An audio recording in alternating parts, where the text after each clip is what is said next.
আসসালামু আলাইকুম সুপ্রিয় দেশবাসী।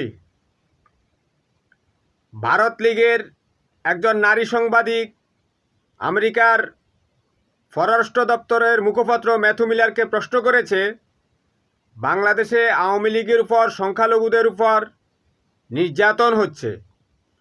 বাংলাদেশে আওয়ামী লীগ কোনো রাজনৈতিক মতামত স্বাধীনভাবে প্রকাশ করতে পারছে না। অর্থাৎ বুঝতে পারছেন, আওয়ামী লীগের কাজ এখন ভারত লীগ করছে।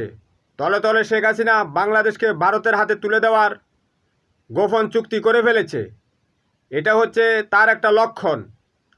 অর্থাৎ আপনারা সাবধান থাকবেন, শেখ হাসিনা যদি বাংলাদেশের ক্ষমতা রিকভার করতে পারে, ভারত কিন্তু কাশ্মীরের মতো বাংলাদেশ দখল করবে, হায়দ্রাবাদ সিকিমের মতো বাংলাদেশ দখল করবে।